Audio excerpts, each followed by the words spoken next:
কথা কৈছিলোঁ আজি মই স্বচ্ছতাক আৰু এখোপ আগুৱাই লৈ যাব খুজিছোঁ তৃতীয় বৰ্গৰ এডিআৰই পৰীক্ষা সমাপ্ত হ'ল এতিয়া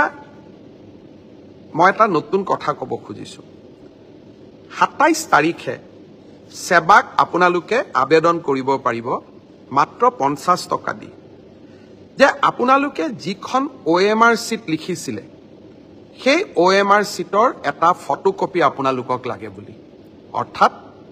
আপোনালোকে লিখি থৈ অহা OMR চিটখন 27 তাৰিখৰ পৰা সেৱাৰ কাৰ্যালয়ত আবেদন কৰি সেৱাই তাৰ ধুনীয়া বিজ্ঞাপন দিব কেনেকৈ এডভাৰটাইজ কেনেকৈ আবেদন কৰিব লাগে আপোনালোকে চেণ্টাৰত জমা দি থৈ অহা OMR চিটটো এইবাৰ আপোনালোকে 50 টকা জমা দি সেৱাৰ পৰা লৈ আহিব পাৰিব ফটোকপিৰ খৰচ 50 টকা ঘৰত লৈ আহি OMR চিটটো এইবাৰ আপোনালোকে পৰীক্ষা কৰিব পাৰিব যে মই শুদ্ধ উত্তৰ দি আহিলো নে নাই শুদ্ধ উত্তৰটো কি 28 তাৰিখে আমি এনসাৰ কিটো সেৱাৰ ৱেবসাইটত আমি প্ৰকাশ কৰিম অৰ্থাৎ 27 তাৰিখৰ পৰা আপোনালোকে OMR চিটখন আবেদন কৰি সেৱাৰ পৰা ল'ব পাৰিব 28 তাৰিখে সেৱাৰ ৱেবসাইটত এনসাৰ কি প্ৰত্যেকটো প্ৰশ্নৰ উত্তৰ কি হোৱা উচিত তাকো আপোনালোকে চাব পাৰিব অৰ্থাৎ ঘৰতে বহি মইনো কিমান নম্বৰ পালো OMR চিটখন হাতত উলিয়াই লওক এনসাৰ কি লগত মিলাই চাওক আৰু 100ৰ ভিতৰত 50ৰ ভিতৰত মই কিমান নম্বৰ পালো হেয়া ঘৰতে বহি মই হিচাপ উলিয়াই ল'ব পাৰিম অৰ্থাৎ ৰিজাল্ট দিয়ালৈ অপেক্ষা কৰিবই নালাগে ভাৰতৰ কোনো প্ৰদেশতে এনেকুৱা সিদ্ধান্ত আগত গ্ৰহণ কৰা হোৱা নাছিল OMRৰ কপিও পাব আৰু এনসাৰ কিটো উপলব্ধ হ'ব এতিয়া আৰু এটা আমি স্বচ্ছতাক আৰু এখোজ আগুৱাই লৈ যাব খুজিছোঁ এনসাৰ কিটো আপোনালোকে চালে চাই পেলাই মনত খুদুৱনি লাগিলে যে এইটো প্ৰশ্নৰ এইটোতো উত্তৰ নহয় উত্তৰটো বেলেগহে হ'ব লাগিছিলে 500 টকা দি আপোনালোকে সেৱাক জনাব পাৰিব যে আপোনালোকে প্ৰস্তুত কৰা উত্তৰটো ভুল হৈছে উত্তৰটো আসলতে পঞ্চপাণ্ডৱৰ তৃতীয়জন সন্তান ভীম নহয় অৰ্জুন সেৱাই ভীম বুলি এনসাৰ কিট লিখিলে আপোনালোকে শুদ্ধ কৰি দিলে সেৱাক যে আপোনালোকৰ এনসাৰ কিটো ভুল আসলতে পঞ্চপাণ্ডৱৰ তৃতীয়জন অৰ্জুন অৰ্থাৎ আপোনালোকে সেৱাক এটা ভুল শুধৰাই দিলে তৎকালীনভাৱে সেই 500 টকাটো আপোনালোকে উভতাই পাব 500 টকাটো আমি এই কাৰণেই ফিজ লৈছো নহলে সকলোৱে এনসাৰ কিটো ভুল বুলি হাৰাশাস্তি কৰাৰ ৰাস্তাও ল'ব পাৰে যাতে হাৰাশাস্তি কৰাৰ ৰাস্তা নলয় সেইভাবে আমি এটা 500 টকা লম কিন্তু যদি আপোনালোকৰ পৰামৰ্শ শুদ্ধ হয় আমি সেই 500 টকাটো উভতাই দিম অৰ্থাৎ আজি মই স্বচ্ছতাৰ দিশত তিনিটা কথা কলো অহা 27 তাৰিখৰ পৰা স্বচ্ছ পৰীক্ষাৰ ক্ষেত্ৰত মই তিনিটা নতুন সিদ্ধান্ত আজি মই ঘোষণা কৰিলো এটা হল যে আপোনালোকে OMR চিটটো যিটো চিটত আপোনালোকে আনসাৰ কৰি আহিছে তাৰ ফটোকপিটো অহা 27 তাৰিখৰ পৰা আপোনালোকে সংগ্ৰহ কৰিব পাৰিব সেৱাৰ কাৰ্যালয়ৰ পৰা তাৰ প্ৰচিডিউৰটো বিজ্ঞাপনত আহিব 50 টকা দি আবেদন কৰিব লাগিব 50 টকাও ফটোষ্টেটৰ খৰচ দ্বিতীয়তে 28 তাৰিখে আপোনালোকে এনসাৰ কিটো পাব যাতে OMR আৰু এনসাৰ চিটটো মিলাব পাৰে আৰু এনসাৰ কিটোত যদি আপোনালোকে কিবা ভুল দেখে সেইটো আপোনালোকে সেৱাক জনাব পাৰিব 500 টকা দি আৰু আপোনাৰ পৰামৰ্শ বা আপুনি যেটো ভুল বুলি কলে হি যদি বিশেষজ্ঞসকলে সঁচাই ভুল বুলি কয় আমি আপোনাক সেই 50 টকাটো উভতাই 500 টকাটো আমি উভতাই দিম একাংশ পৰীক্ষাৰ্থী আমাক প্ৰশ্ন কৰিছিল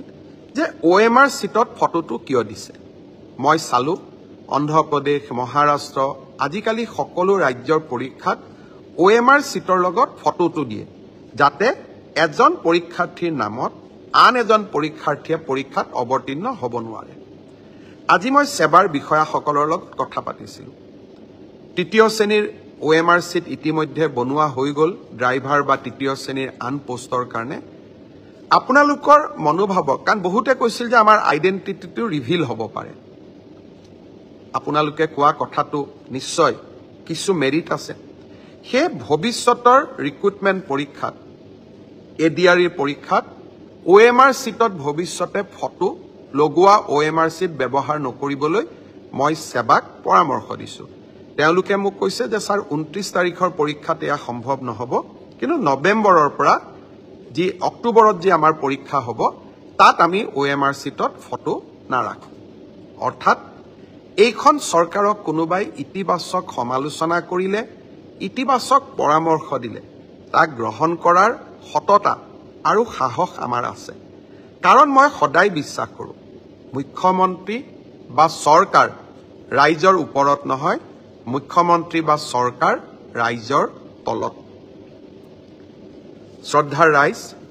ফ্ৰিক্সিঙক লৈও কেইটামান সমস্যা বিশেষকৈ নলবাৰীত এটা সমস্যা দেখা গৈছিল আমি এইকেইদিন নেশ্যনেল ওমেন কমিশ্যন আৰু বিভিন্ন কেন্দ্ৰীয় চৰকাৰৰ পৰীক্ষাত ফ্ৰিস্কিং কেনেকৈ কৰে তাৰ বিষয়েও আমি আলাপ আলোচনা কৰিছিলোঁ সকলোৱে এটাই উত্তৰ দিছে যে যদি সেম জেন্ডাৰৰ মানুহে সেম জেন্ডাৰক ফ্ৰিস্কিং কৰে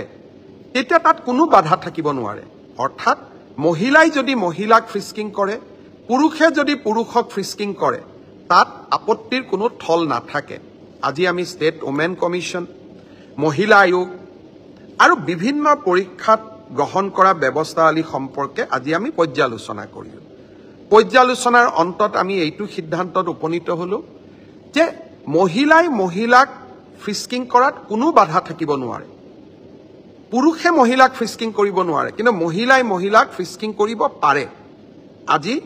বিভিন্ন জনৰ লগত পৰামৰ্শ কৰি আমি এই বিষয়ে খবৰ ললো বিমান সেৱাত যেনেকৈ আপোনালোকে ফ্লাইটত গৈছে যে মই আপোনাক ফ্ৰিস্কিং কৰিম চাম আপোনাৰ শৰীৰটো আপোনাৰ আপত্তি আছে আপুনি ফ্লাইটত নুঠিব পাৰে কিন্তু বিনা ফ্ৰিস্কিং আপুনি ফ্লাইটত উঠিব নোৱাৰে ঠিক সেই ধৰণে আমি পৰীক্ষা হলৰ বাহিৰত আপোনাক সেম জেন্ডাৰৰ মানুহৰ হতুৱাই আপোনাক পৰীক্ষা আমি কৰিব লাগিব পৰীক্ষা কৰোতে আমি আপোনাৰ সন্মতি লম আপোনাৰ আমি সম্পূৰ্ণ আপোনাৰ প্ৰতি সৌজন্যতা আমি প্ৰকাশ কৰিম এইবাৰ অতিৰিক্তভাৱে মহিলাক ফ্ৰিস্কিং কৰাৰ সময়ত ছোৱালী পৰীক্ষাৰ্থীক ফ্ৰিস্কিং কৰাৰ সময়ত বা তালাচী চলোৱাৰ সময়ত সেই পৰীক্ষা কেন্দ্ৰত অতিৰিক্তকৈ আশা কৰ্মী বা অংগনবাদী কৰ্মী উপস্থিত থাকিব যাতে তেওঁলোকে যাতে গোটেই ব্যৱস্থাটো সৌজন্যতাৰ মাজত হৈছে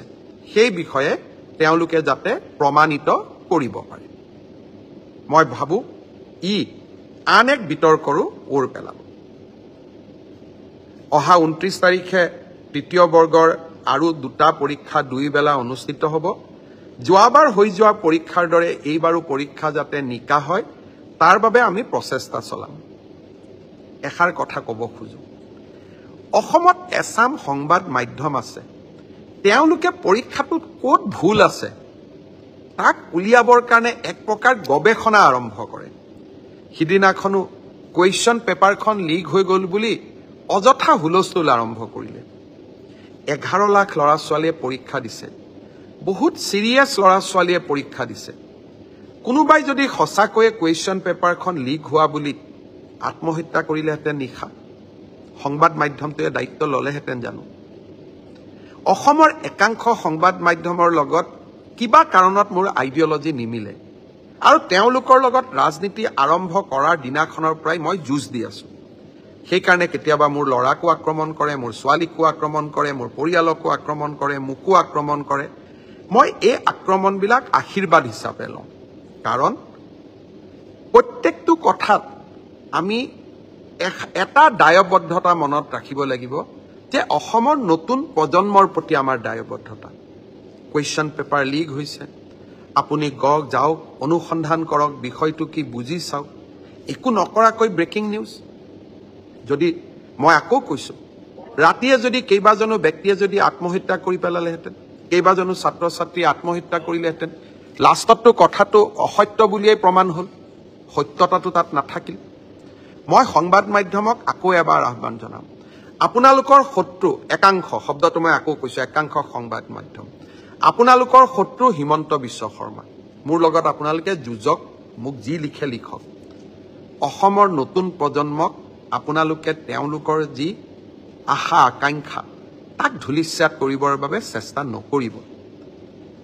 এটা স্বচ্ছ আৰু নিকা পৰীক্ষা পতাৰ বাবে টেটৰ নিযুক্তিৰ পৰা আজিলৈকে মই অহৰহ সংগ্ৰাম কৰি আহিছোঁ। কিছুমান চাকৰি পোৱা ল'ৰা ছোৱালীয়ে কয় আমিতো মেৰিটত পালোঁ। এই